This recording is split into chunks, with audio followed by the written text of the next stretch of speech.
How Biden is Trapped by Hunter Revelations by Larry O'Connor on Townhall, October 16th, 2020.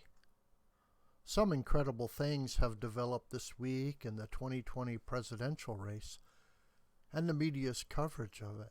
What I'm about to lay out in the latest revelations regarding Hunter Biden's alleged activities with the foreign entities and how it might connect back to his father, the Democratic nominee for president, constitute an inescapable trap that Biden and his media handlers must at some point attempt to free themselves from.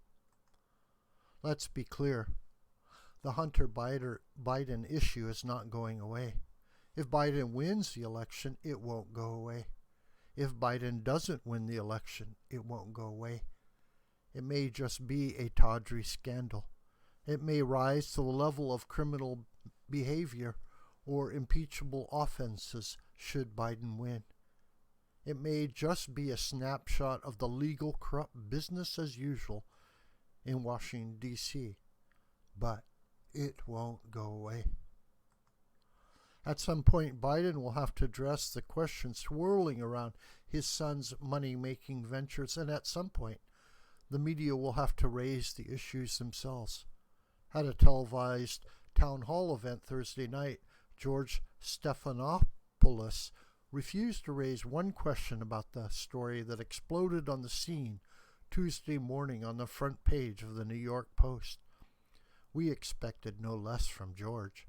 After all, despite his title as a senior anchor and political correspondent of ABC News, we all know that he is a former Clinton administration hack who has had a long and ongoing relationship with the Democratic Party, Joe Biden, and the Clinton family. We don't expect anything resembling journalism from George. But one interesting observation is that Joe Biden did not take the opportunity to address the issue himself. Think about that. This story has been in the news for the past 2 days and has been fully sourced and credibly documented.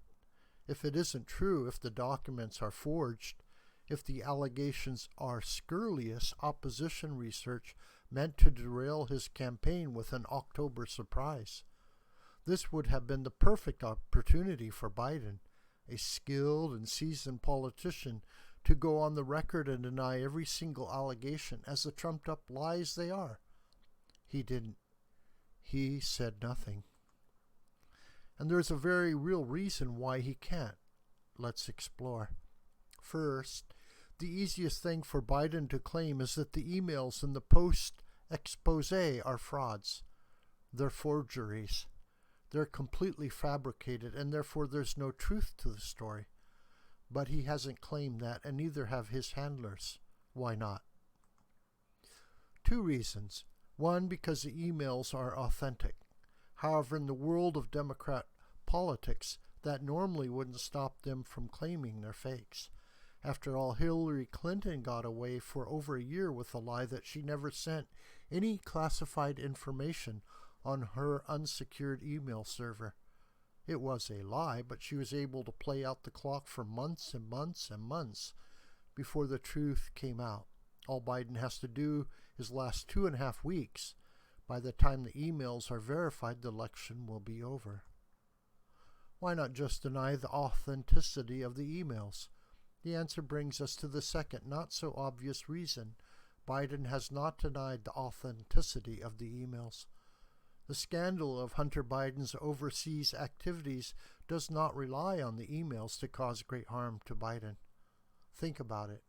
If the Biden campaign claims the emails are fake, it concedes the point that if the emails are authentic, there would be a serious problem. In other words, dismissing this scandal on the grounds that the emails are frauds is the same as saying, if the emails were real, this would be a legitimate scandal.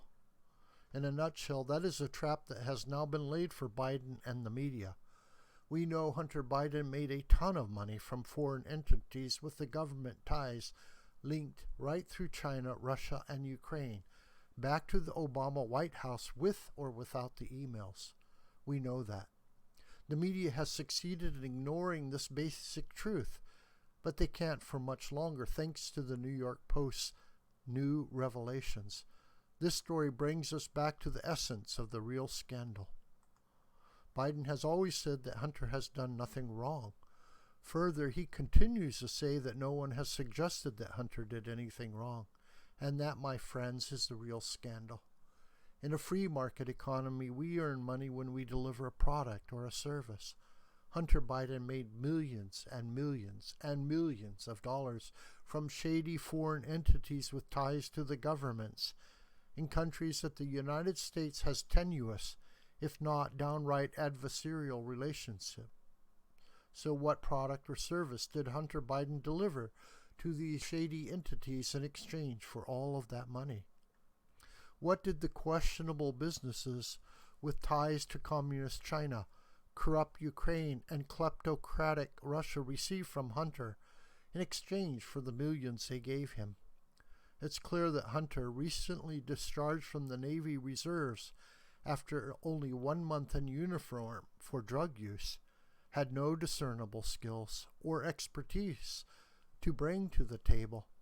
It's clear that he fed his destructive, narcissistic, and illegal vices with the riches he gained. It's clear that he has never faced any criminal penalties that the average American would suffer for the rampant drug use and illicit behavior he exhibited. Indeed, he continued to be protected and rewarded for his actions. Talk about privilege. It's obvious on the face of it that Hunter received this money because his last name was Biden, and these foreign entities had a firm belief that they would receive something in return for the money. Again, no one has denied this. Biden has merely said that he had no knowledge of Hunter's dealings, and it had no effect on American policy. And there's the trap. Biden can't deny the emails are real because it would concede the point that if they were real, there'd be something wrong. And Biden can't say that because we know of Hunter's dealings with or without the emails. Biden's only message through all of this is that Hunter did nothing wrong, and that is the real scandal. Suppose it is totally fine, legal, and proper for the vice president's son to collect millions of dollars from nefarious foreign actors while not providing any legitimate product or service in exchange, and for those shady entities to expect some level of access or influence for the millions they're shelling out. In that case, something is seriously broken in Washington, D.C., and Joe Biden is standing by the notion that everything is fine. Now, the more we look and investigate, there could very well be behavior that is criminal on behalf of either Biden in this story. And if so, expect impeachment proceedings to commence should Biden the elder win election. But if everything in this tawdry, dirty tale is completely legal, and Biden stands by the status quo as perfectly acceptable, that's frankly even a greater reason to ensure he never wins another election in his life. Either way, this tale paints a dirty picture of the D.C. swamp, and Biden wants everyone to know that everything here is just fine. Of course, there's one more trap in all of this. When campaigning last year, Biden promised that none of his family members would work for foreign companies should he win the election. Where's the reporter who will ask the vice president the obvious question? If it would be wrong for a member of the president's family to work for a foreign business, why was it not wrong for members of the vice president's family to do so? Biden is trapped. At some point, this will all come crashing down on him, and he knows it. This video is a production of the School of the White Crane. Hi, my name is John Brooker. Please subscribe to this YouTube channel, and please share this video with family and friends, and on social media. May God richly bless you, my beloved.